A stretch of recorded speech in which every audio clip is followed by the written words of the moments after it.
Hello again. Now we do the bell obstacle. Halt immobility and then rein back. Again, opportunities to cultivate riding the horse up through his body. Even in rein back, the horse should be forward and up. So I start walking in and finding the halt. Smokey, because of his past trauma, we have introduced the obstacles as a place of peace. And he's so cute in that when you come to any obstacle that requires halt beside it, he cozies right up to it, going, oh my God, this is where my place of peace is, which is also, as you'll see, a little disturbing in that he drifts closer to the cup as you come. And so as he gets more trusting of the aids, I'll be able to ride more accurately, but you see there's just a little drift, and then I go to correct it.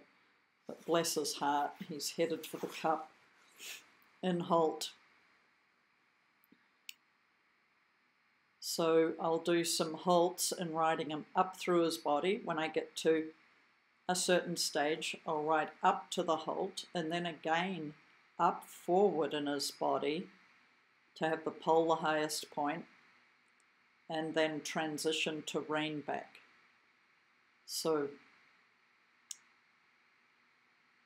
at the stage that he is at, sometimes when I ride up through his body at the halt, he thinks to step forward rather than just stay with the up forward idea and then change to rein back in the up forward idea. So there you see him want to step forward a little bit while we're working on take the up forward idea into reverse.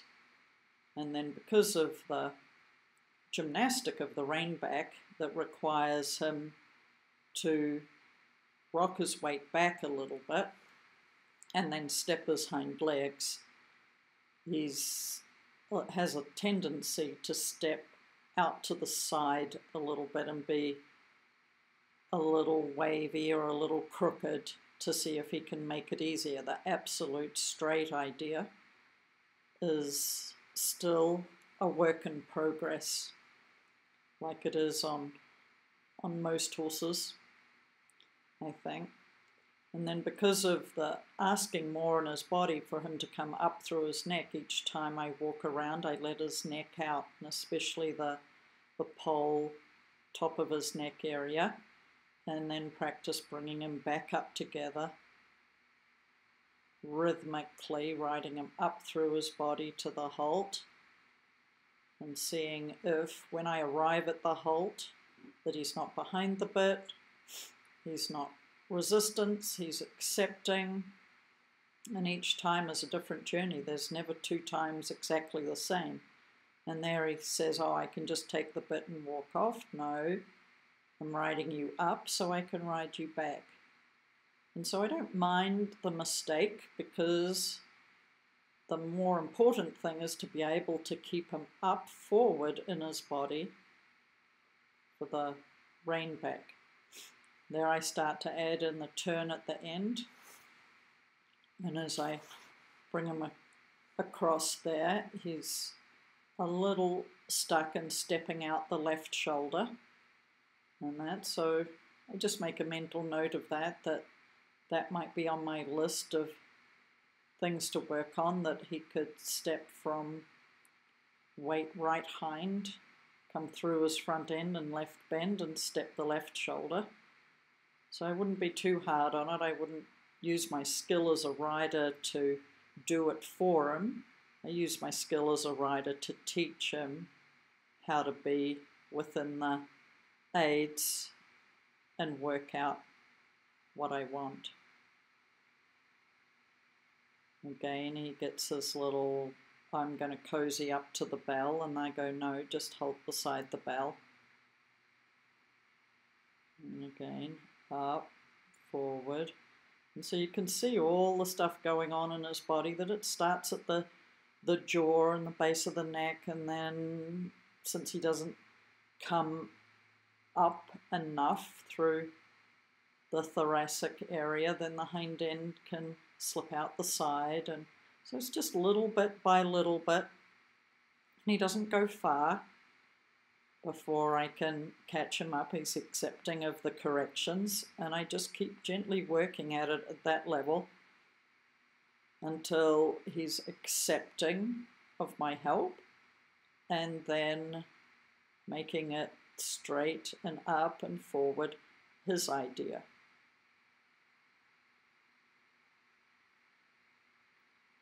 And here I work on stepping the right front up, because sometimes he wants to stop with the right front back.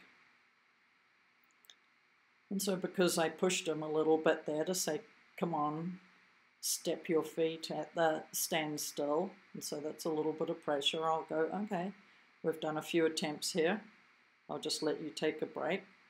Can I gather him up again without him having to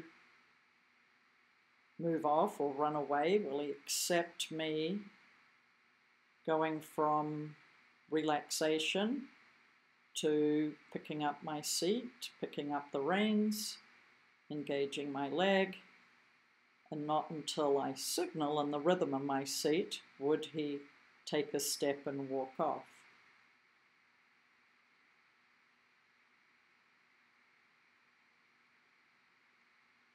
And again, to push him up to the halt, drop the reins, because my seat's not acting. Then his feet don't act, I can drop the reins, he can relax, I can gather the reins up, his feet stay, and then I'm going to back up here, but in his greater place of relaxation, he curls a little bit. And I'm like, okay, I'm not going to back up until you uncurl. Yeah, good. Good, so straighter. And a bit smoother. And then I'll go to the left again, and you'll see the left shoulder there. Oh, yeah, pretty good, not bad. He started to step there and accept that. So I chose a degree of difficulty all through that, and then towards the end, I lessened the degree of difficulty, but upped the degree of quality I would like in the acceptance.